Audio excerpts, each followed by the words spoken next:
नमस्कार, मैं हूं मुस्कान सैनी और आप देख रहे हैं यूपी बुलेटिन। आइए रुक करते हैं आज की खबरों की ओर। जालौन में चोरी की योजना बना रहे 3 शातिर बदमाशों को पुलिस ने गिरफ्तार किया है। आरोपी के कब्जे से 50 ग्राम से ज्यादा सोना, अवैध तमचा, 2 कारतूस और चोरी के औजार बरामद हुए। पुलिस ने वारदात में इस्तेमाल बाइक भी बरामद की। तीनों को गिरफ्तार उरई के राठ स्थित शताब्दी स्कूल के पास से हुए हैं।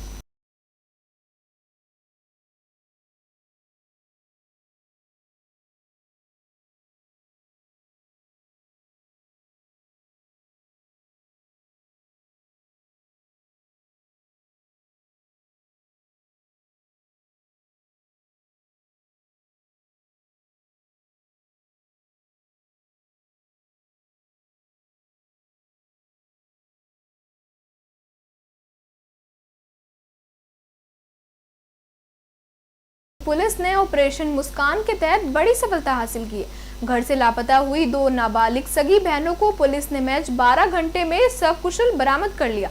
सीसीटीवी की मदद से तलाश शुरू हुई और दोनों को बरेली रेलवे स्टेशन से बरामद किया गया।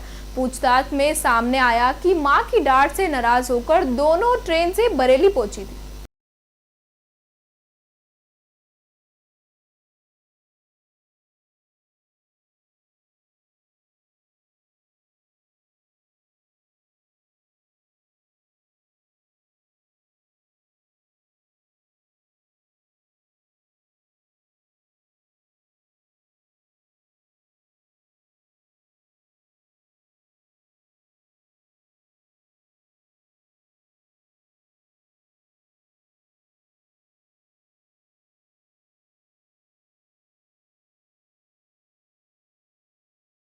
अमेठी में लाखों रुपए की लागत से बना सामुदायिक शौचालय बदहाल का शिकार हो गया। ग्रामीणों का आरोप है कि करीब 5 साल से शौचालय का संचालन नहीं हुआ और अब इमारत जर्जर हो चुकी है। टंकी और टोटियां गायब है, जबकि शौचालय झाड़ियों के बीच चौपसी बना हुआ है। मामला सामने आने के बाद अधिकारियों ने संज्ञान लिया है।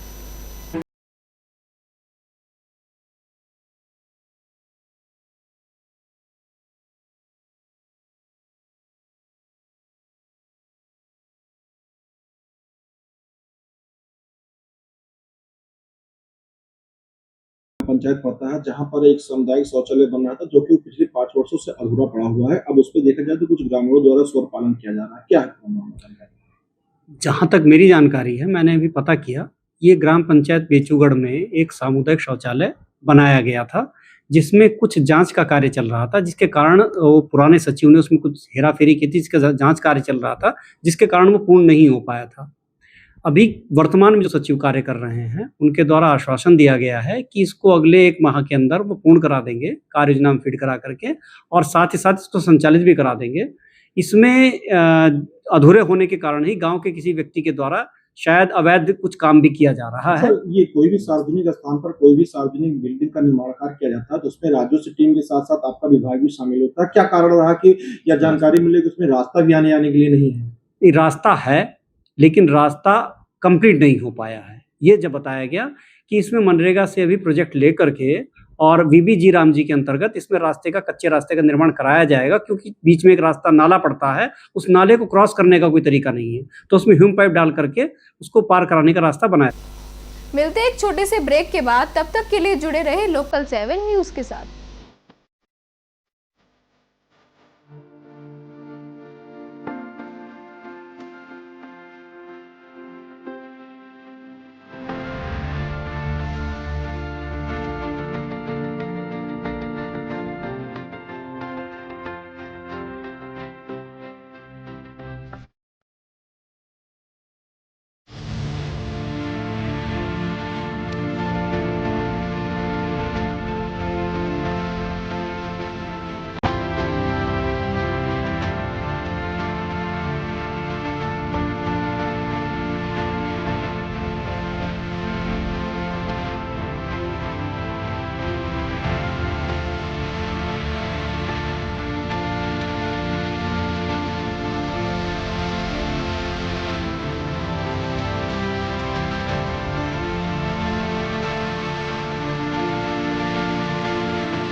स्काई इंडस्ट्रियल पार्क की शुरुआत हमने एक सोच के साथ की, युवाओं को रोजगार की ओर ले जाना, क्योंकि देश की सबसे बड़ी सेवा है रोजगार पैदा करना। आज का युवा नौकरी के पीछे भागते भागते जिंदगी लगा देता है और स्काई इंडस्ट्रियल पार्क एक नया युग है जहां नौकरी नहीं बल्कि रोजगार पैदा होते हैं। हरियाणा के गोहाना में स्थित यह प्रोजेक्ट फ्री जोन लैंड पर विकसित किया गया है और दिल्ली एनसीआर का सबसे पीसफुल इंडस्ट्रियल लोकेशन माना जाता है, जो सोनीपत, पानीपत, रोहतक और जींद जैसे सभी प्रमुख जिलों के बीचों बीच है। दिल्ली से डायरेक्ट रोड कनेक्टिविटी के साथ 352A, जयपुर चंडीगढ़ हाईवे और जीटी रोड सिर्फ कुछ किलोमीटर की दूरी पर हैं। साथ ही मारुति सुजुकी फैक्ट्री खरखोदा के बेहद नजदीक स्थित हैं। ये प्रोजेक्ट 100% कानूनी और सरकारी अनुमोदित है, जहां बिल्डिंग और मशीनरी पर सरकारी सब्सिडी उपलब्ध है और बिल्डिंग कंस्ट्रक्शन के लिए बैंक लोन की सुविधा भी मौजूद है। यहां रजिस्ट्री, म्यूटेशन और नोसी पहले करवाई जाती है और पेमेंट बाद में ली जाती है, क्योंकि आपकी सिक्योरिटी हमारी जिम्मेदारी है। केवल 21% पेमेंट पर आपको प्लॉट का इमीडिएट पोजेशन मिलता है और सेल डीड सीधे आपके नाम होती है, जबकि बैलेंस 79% पेमेंट आप 12 equal interest free monthly instalments में आराम से कर सकते हैं। स्काई इंडस्ट्रियल पार्क में एंड यूजर्स को प्रायोरिटी दी जाती है ताकि ज्यादा से ज्यादा फैक्ट्रीज और गोडाउन्स लगें और जो निवेशक अपनी फैक्ट्री या गोडाउन बनाते हैं उन्हें 10 रुपए प्रति स्क्वायर फीट के हिसाब से 65,000 रुपए प्रति माह तक का एश्योर्ड रेंट पूरे 12 महीनों के लिए दिया जाता है। लगभग 100 एकड़ में फैले इस प्रोजेक्ट में 400 से 500 फैक्ट्रीज की क्षमता है, जिससे 4,000 से 5,000 युवाओं को रोजगार देने का हमारा लक्ष्य है। 24 घंटे 7 दिन सुरक्षा, 15 फीट ऊंची boundary wall, multiple entry gates, club house, sports courts और प्योर देसी फूड जैसी सुविधाओं के साथ यह एक कंप्लीट इंडस्ट्रियल इकोसिस्टम है। स्काई इंडस्ट्रियल पार्क, आपके भविष्य का मजबूत आधार। आज जुड़िए और कल को मजबूत बनाइए।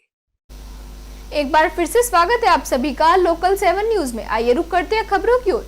इटावा में सॉलिड वेस्ट प्लांट के खिलाफ ग्रामीण महिलाओं का विरोध 5वें दिन भी जारी रहा। सैकड़ों महिला ने कचरा लेकर पहुंची गाड़ियों को वापस लौटा दिया और प्लांट बंद करने की मांग की। महिलाओं का आरोप है कि कचरे से दुर्गंध, गंदगी और मक्खियों का प्रकोप बढ़ गया है। प्रदर्शनकारी महिलाओं के समर्थन में महानवादी पार्टी के राष्ट्रीय अध्यक्ष हरीश लोधी भी मौके पर पहुंचे।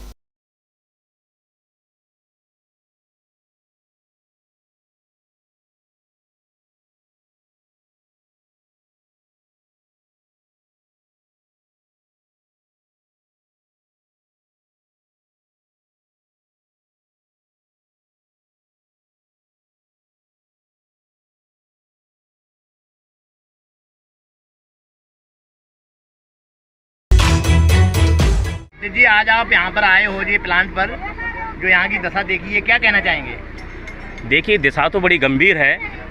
एक गांव नज़दीक है, गांव के बगल में ही कूड़ा डल रहा है, जिस पे गाय, कुत्ते, बिल्ली सब घूम रहे हैं और इसमें बता रहे हैं, गांव वालों का कहना है कि यहाँ पे कि जैसे कि शहर में कोई जानवर मर जाता है, इसी के ऊपर फेंक दिया जाता है, लेकिन उसका कोई मतलब ठिकाने लगाने की जगह नहीं है। उसको ऐसी जगह दफनाएं या दबाएं मिट्टी में, उसकी बदबू से पूरा गांव परेशान रहता है। और इन्होंने बनाया हुआ है स्वच्छ भारत मिशन, और इस प्लांट की जो कैपेसिटी है 75 टन है। और यहाँ पे जब हम देख रहे हैं अंदर जाकर, तो इसकी 2 टन प्रतिदिन के हिसाब से खपत करने की नहीं है और कूड़ा बड़ा डंप हो रखा है। अगर प्लांट प्रॉपर तरीके से चलाया जाए तो यहाँ पे कूड़ा भी नहीं इकट्ठा हो सकता। अगर डेली अगर मान लीजिए 10 टन भी कूड़ा आता है, अगर इसकी कैपेसिटी 75 है, तो यहाँ तो एक तिनका नहीं होना चाहिए। और गांव वालों की समस्या है, और उसको अब मैं तो ये कहना चाहूँगा, विधायिका जी कहाँ हैं जिन्होंने वोट लिया गांव से, और अपना क्या बोलते हैं, अपना नगर पालिका यानी ज्योति गुप्ता जी हैं, नाम तो नहीं लूँगा किसी का विषय में, इसमें अध्यक्ष तो वही है। हाँ, तो उनको निगरानी करना चाहिए। देखिए, अगर शहर में बैठे हैं, गांव का मतलब ये नहीं गांव पूरा दब जाएगा कूड़े से। कहीं ना कहीं बड़ा सवाल है कि प्लांट इतने दिन से बंद क्यों? देखिए लापरवाही, अभी मैं अंदर गया था तो यहाँ पे तो कोई कर्मचारी भी नहीं है। जब कर्मचारी देखने वाला नहीं होगा तो प्लांट चलाएगा कौन? जब कर्मचारी होगा ही नहीं, इसका जो अभी जो जिन्होंने इनको गारंटी दी है यानी जिम्मेदारी दी है वही नहीं दिख रहे हैं वहाँ पे। एक व्यक्ति है जिनका पास नंबर नहीं है उनका, जो यहाँ पे देखिए, जो यहाँ पे जिम्मेदार व्यक्ति नहीं है भी जिसके पास सामने वाले का नंबर हो। हमने कहा हमें नंबर दीजिए, हम बात करते हैं, उनके पास नंबर तक नहीं है।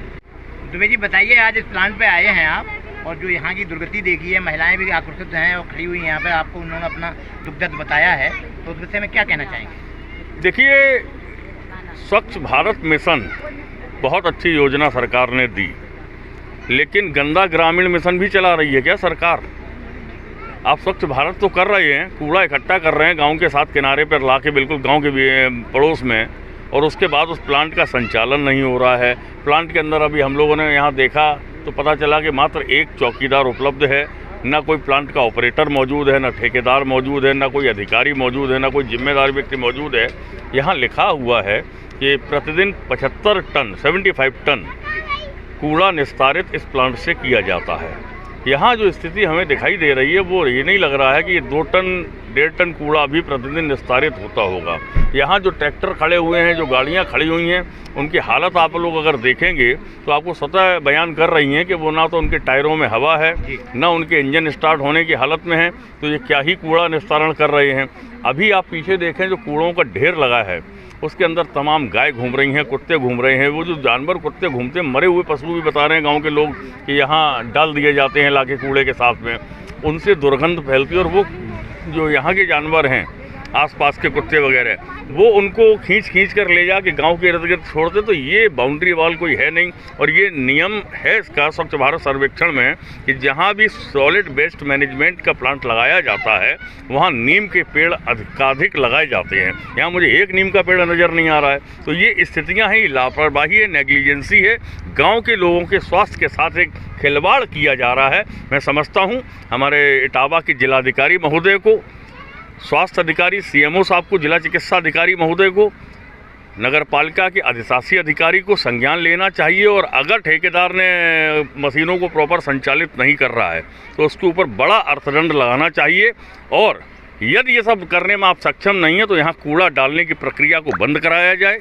इस तरीके से अगर आप आधी अधूरी व्यवस्था से संचालित कर रहे हैं इस चीज़ को, तो निश्चित तौर पर भारत के भविष्य, यहाँ के बच्चों के साथ आप खिलवाड़ कर रहे हैं। ये स्वीकार नहीं किया जा सकता है। सावन के बीच रायबरेली के भंवरेश्वर मंदिर में आस्था का सैलाब उमड़ पड़ा। रायबरेली लखनऊ उन्नाव बॉर्डर पर स्थित मंदिर में बड़ी संख्या में शिवभक्त पहुंच रहे हैं। भोले बम और हर हर महादेव के जयकारों के बीच श्रद्धालु भोलेनाथ का जलाभिषेक कर रहे हैं। वहीं पुलिस प्रशासन ने सुरक्षा और यातायात की कमान संभाल रखी है।